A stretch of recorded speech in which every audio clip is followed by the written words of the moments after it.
It's time for the wind test. Whoa! We're at 3 different levels, which is light, medium, and hurricane strength. It's basically 8, 16, and 30 meters per second. First up is going to be light push.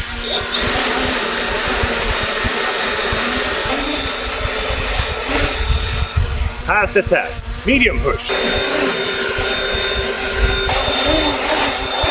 Whoa! I'm gonna say half. Pass the test. You all know what time it is. Hurricane.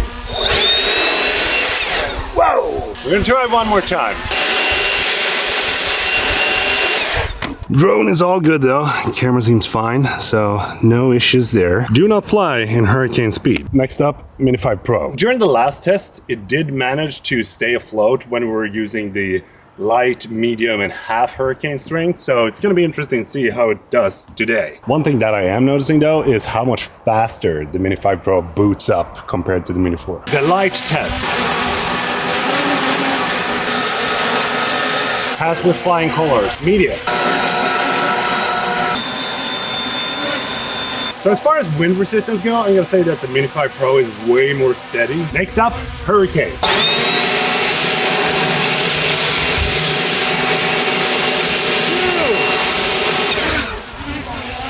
Did you guys see that? Wow! Let's see how it fares from up top.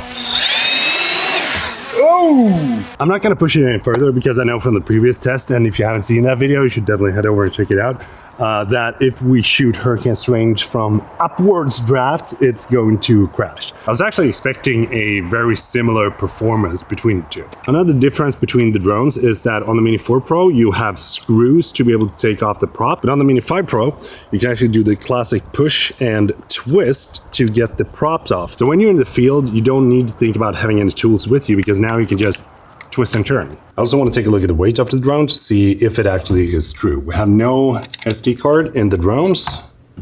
It comes in at 250 grams on the dot. And then the same thing goes for the Mini 4 Pro, 250 grams. So none of these drones actually comes in at under 250 grams, which I think is interesting. I want to give DJI some credit on this one because this is the Mini 4 battery. Whoop. And as you can see, it fits, but the Mini 5 battery also fits on the Mini 4 and vice versa. They finally made something that is backward compatible. I love that. Keep this up. It's time for the obstacle avoidance test. First out, Mini 4 Pro. So we're gonna do the usual. We're gonna start by marking me and we are going to choose active track. I'm gonna set it to auto and we're gonna walk. So considering that the Mini 5 Pro has the LiDAR, it should be performing better than the Mini 4 Pro. Can't really remember how the previous test with the Mini 4 Pro turned out, but I think it's kind of decent, right? We're gonna walk the usual path here and see how it does. As usual, we don't want to hear like we're gonna see. This is always one of my most nervous tests because I'm not looking at the monitor. I'm just thinking that, well, it's gonna survive and do its thing.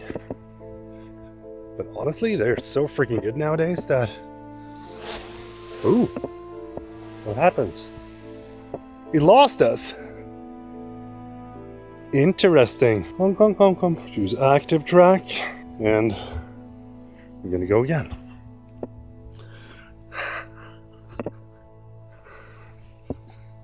I'm gonna start running soon.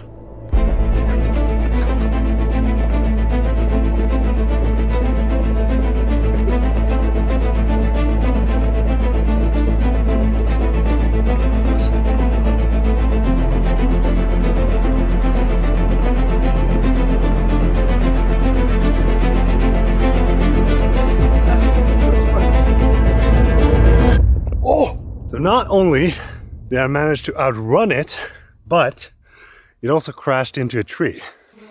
Hey, still flying though, so that's good. We're gonna do the same thing here. We're gonna mark me, and we're gonna set it to auto. You know, the last time that I did this test, I think it performed freaking outstanding. And I did manage to outrun the Mini 5 Pro on my previous test, but I'm also kind of impressed that I managed to outrun the Mini 4's active track as well. We're gonna see how this performs. So far, it has not lost us. I'm gonna walk the exact same path before we start to run. So, when I took this turn, that was when the Mini 4 lost us. And the Mini 5 is still on us. It's going up a bit. I'm gonna go down here and wow, it is impressive. And now we're gonna start to run.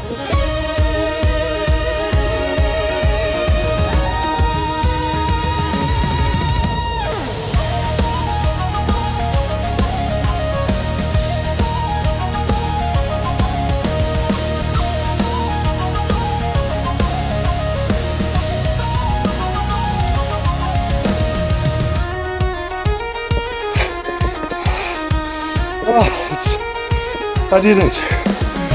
Oh, okay. Wow. I don't know what I did last time, but it felt like it was on me this time around. Part 2 of this test is send the drone straight into the forest to see how the obstacle avoidance works. So let's go. I'm just gonna keep pushing forward, and then we're gonna see what happens.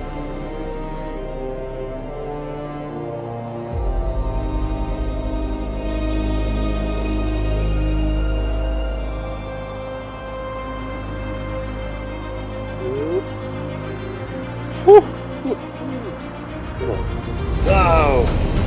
We are deep in the forest now. Okay. Impressive! Time to go back.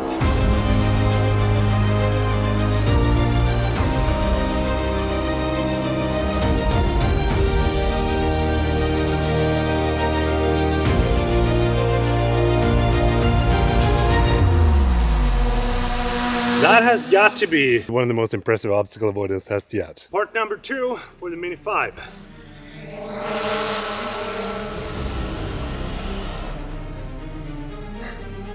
You know, I think it's going to perform better. I don't know why, but I have a feeling of it. Let's see. Start to work its way in. Work it. It's like, this is going to be the crucial. How do we always hit that I will say that the durability of the Mini 5 Pro is nothing short of impressive. But I feel like we need to do the test again because that branch is the exact same branch that clipped in during my previous test. Here we go. Try number 2. No branch this time, okay? God damn it. I got a feeling that this time it's going to perform really well. Ooh, taking a different path, I see. Interesting. Interesting. Okay. It is doing really well. Oh, wow. Okay, we're far in there. I can say the same performance as the Mini 4 Pro. Now let's just back up and see how it goes.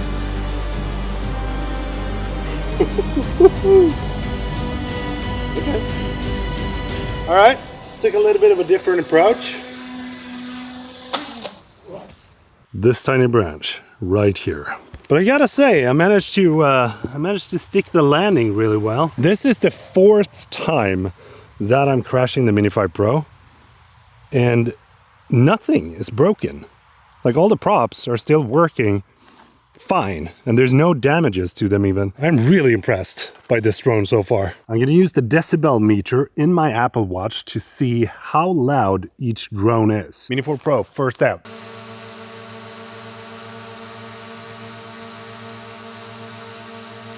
Let's see how the Mini 5 compares.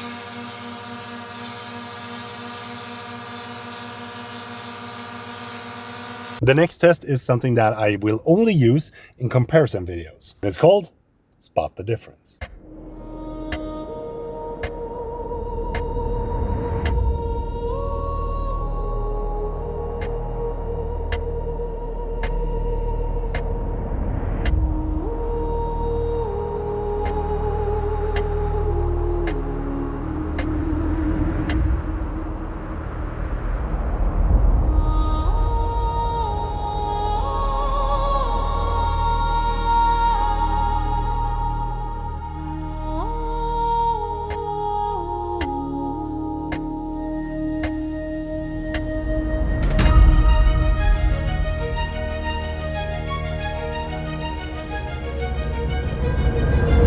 the last test is going to be the battery life test. We already know that the Mini 5 Pro managed to squeeze out 24.5 minutes of flight time. But let's have a look and see how the Mini 4 Pro compares. We're going to start the timer as soon as it takes off.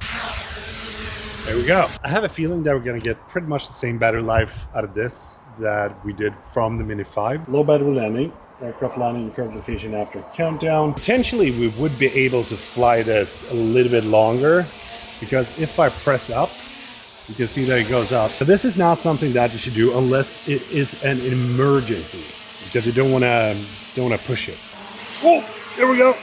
And time. 23 minutes and 58 seconds. That's just about 20 seconds less than the Mini 5 Pro. I got a couple of thoughts that I want to share with you, but before we do that, I want to show you something cool and say thank you to the sponsor of today's video, which is Artlist. So I don't know if you've noticed, but the last couple of thumbnails that I've used for my videos have actually been AI enhanced with Artlist's AI tools. And I thought I'd show you the process on this thumbnail in particular, because it got a lot of comments saying that, wow, I really like this thumbnail. So I didn't actually AI generate the photo itself, because I still think that you need to have somewhat of a good photo in order to enhance it with the help of AI. And this is what it looks like. So I took that, went into Artlist, and then went to the tab AI image and video.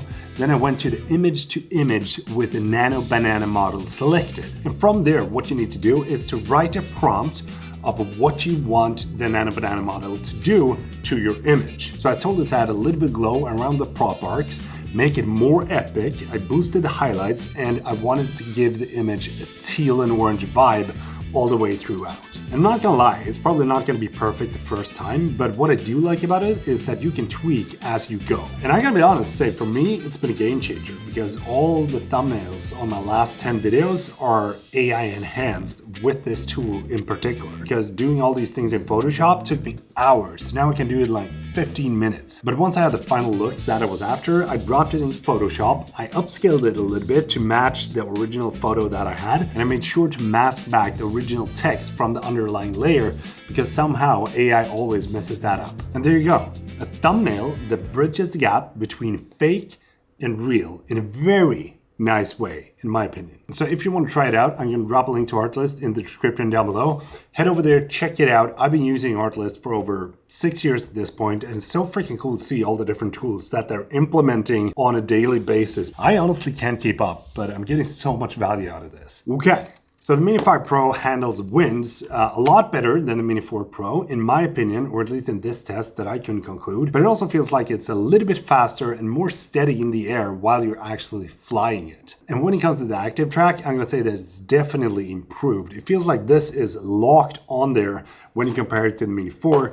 And I really like the fact that when you're following your car or something like that, you can punch in to get that 2x zoom. But I also will say that the 2x zoom is not going to be, make it or break it, because it's just a nice thing to have. But it will be slightly better because of the bigger sensor. It's also going to give you better details, better dynamic range, and a much cleaner highlight roll-off than what you get on the Mini 4. When it comes to the prop noise, the Mini 4 was slightly louder, but when I was standing right next to these as they were in the air, I couldn't really tell the difference, which one was the loudest, but they do have a slightly different sound when you compare the two sounds side by side. Overall, the Mini 5 Pro feels more sturdy, more durable, and way more solid than what the Mini 4 does, which I think is kind of impressive, because they still weigh the same, but the Mini 5 still feels like it's more well-built and more solid, and it has more functions, bigger camera.